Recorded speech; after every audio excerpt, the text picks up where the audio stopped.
नाशिक आणि अहिल्यानगर जिल्ह्यामध्ये झालेल्या मुसळधार पावसामुळे गोदावरी नदीला पूर आलाय। त्यामुळे जायकवाडी धरणामध्ये मोठ्या प्रमाणामध्ये पाण्याची आवक होतीये। परिणामी जायकवाडी धरणामधनं गोदावरी नदीमध्ये विसर्ग सुरू आहे। गोदामाईच्या काठावरील गावांना मोठा फटका बसलाय। बघूयात याबाबतचा हा रिपोर्ट।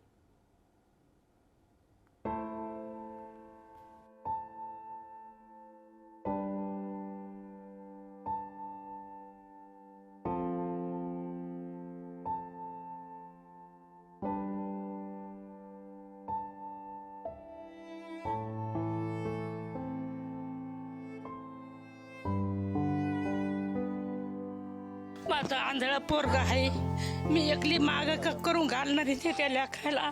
मला कोणाचा सहारा नाही, ना पाण्याची सोय ना पसारा घेऊन कुठं पळायचं। आम्ही आंधळा लेकरू घेऊन कुठं पळू? आम्ही रात्री नुसते अंगावरचे कपडे घेऊन आम्हाला भावनी इथून संरक्षण कमरा इतक्याला पाण्यातून नेलंय। आमच्यासाठी सगळ्यांना दया यावा ना आमचं काहीतरी पुनर्वसन व्हावा। 20,000 रुपये घरात टाकले, ते वाहून गेले, बकऱ्या वाहिल्या, घरात काहीच नाही काढलं। आता घर उघडलं तर सारं पाणीच घरात उभं पडायचं। भिंत खचली, चूल विझली, होते नव्हते नेले। प्रसाद म्हणून पापण्यांवरती पाणी थोडे ठेवले। गोदामाईच्या काठावरील गावांची ही अवस्था बघून कुसुमाग्रजांची कविता आपसुकच ओठावर येते। जायकवाडी धरणातून गोदावरीत करण्यात आलेल्या विक्रमी विसर्गामुळे पैठण शहराला पाण्याचा वेढा पडला होता।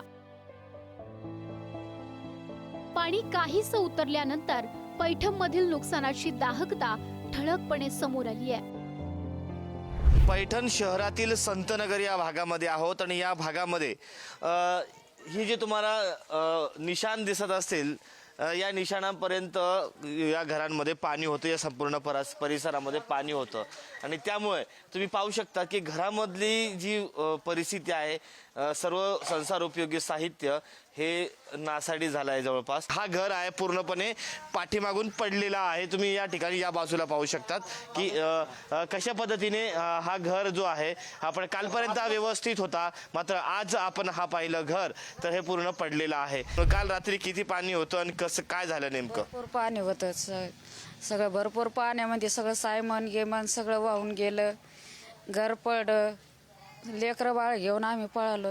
माझ्या 2 बकऱ्या 4 कडं वाहून गेले। माझा आंधळा पोरगा आहे, मी एकली माग करून घालणारी त्या लेखाला। मला कोणाचा सहारा नाही, ना जेवणाची सोय ना पाण्याची सोय ना पसारा घेऊन कुठं पळायचं। आम्ही आंधळा लेकरू घेऊन कुठं पळू? कुठून आणली ही वही? कुठून आणली? पाण्यातून आणले। कुठं कुठं होतं पाणी? कुठं होतं? इथं घेऊन उभा आहे तू, अशी पुस्तक वही घेऊन उभा आहे? हा, भिजले होते। अच्छा, तू का बरं घेऊन उभा आहे? भिजले ते वाहतोय। अच्छा, कितवीत येतो? 7वी। अच्छा, कुठून आणली ही वही? घरातून दप्तरातून भिजली होती। कहारवाडा, संतनगर सह अनेक भागात पाणी शिरल्यानं घरांचं मोठं नुकसान झालंय।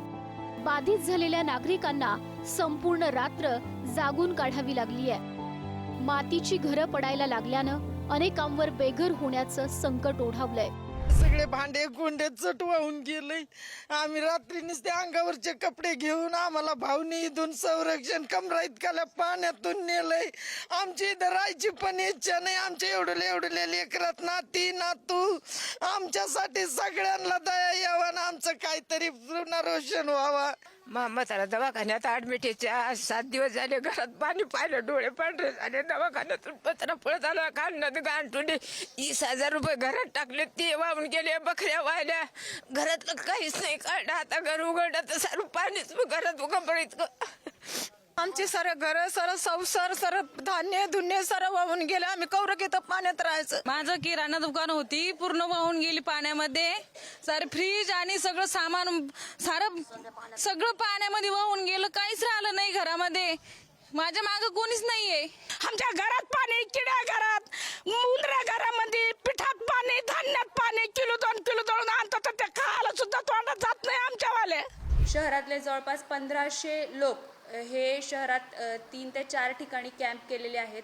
त्यामध्ये नाथ हायस्कूल असेल, प्रतिष्ठान कॉलेज असेल, आर्य चाणक्य शाळा असेल, अशा वेगवेगळ्या ठिकाणी आपण ते लोक सुरक्षित स्थळी हलवलेले आहेत आणि त्यांची सर्व प्रकारची सोय करण्याचा शासनाकडून प्रयत्न सुरू आहे. गोदावरीला आलेल्या पुरामुळं पैठणसह 14 गावांत पाणी शिरलंय. जीव वाचवण्यासाठी मायगावातील सर्व ग्रामस्थांना गाव सोडावं लागलंय. जनावरांसह थेट रस्त्यावर संसार थाटण्याची वेळ ओढावलीय.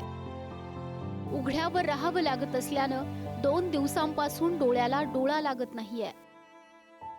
सारे शेतात पाणी सरकीत, ऊसात, घरामध्ये पाणी, सगळे कपडे ते लेकरायचे, कांदे होऊन गेले, जाळ्या, परेशान येतं. लेकरं बाळ कपडे नाहीत घालायला. आमच्या घरामध्ये पाणी गेलं, आम्हाला कपडा लत्ता सगळा आमचा भिजला, आम्हाला काहीच नाही राहिलेलं. आम्ही नुसते आमच्या कपड्यानी आलो, आम्हाला खायला प्यायला दिलं, गावातल्या लोकांनी मदत केली आम्हाला. आम्ही नुसती असे आमच्या कपड्यानी बसलेलो आहेत. आथरा पांघराला सगळं सगळं ओलं झालं, सगळं घरात पाणी गेलेलं आहे. आम्हाला काहीच लगी सगळी अडचणच आहे लगी आम्हाला. संभाजीनगरातील हर्सुल तलाव ओव्हरफ्लो झाल्यानं खाम नदीला पूर आलाय. परिणामी पुराचं पाणी अनेकांच्या शेतात शिरलंय. जायकवाडी धरणातून होत असलेल्या विसर्गामुळे पाटेगावचा पूल पाण्याखाली गेलाय. त्यामुळं पैठण अहिल्यानगरचाही संपर्क तुटलाय. जायकवाडी धरण पूर्ण क्षमतेने भरलेलं आहे. लाखो क्युसेस पाण्याचा विसर्ग सध्या सुरू आहे. त्याचा परिणाम असा झालाय की ज्या संपूर्ण गोदावरी पट्ट्यामध्ये महापूर आलेला आहे. आणि आपण सध्या ज्या ठिकाणी उभा आहोत ते आहे पाटेगावचं पूल. हा जो पूल आहे हा पैठण आणि अहिल्यानगर यांना जोडत असतो. मात्र या पुलावरून पाणी जात असल्याने आता या दोन्ही गावांचा, दोन्ही शहरांचा संपर्क तुटलेला आहे. कुणीही या ठिकाणी जाऊ नये असे आवाहन प्रशासनाच्या वतीने करण्यात आलेले आहे. पोलिसांचा बंदोबस्त देखील या ठिकाणी ठेवण्यात आलेला आहे. गोदामाईच्या काठावरील अनेकांचा संसार मोडलाय. घरादारासह स्वप्नांचाही चिखल झालाय. आता मायबाप सरकारची मदत हीच एक आशा बाकी आहे. सचिन जिरे, पुढारी न्यूज, संभाजीनगर.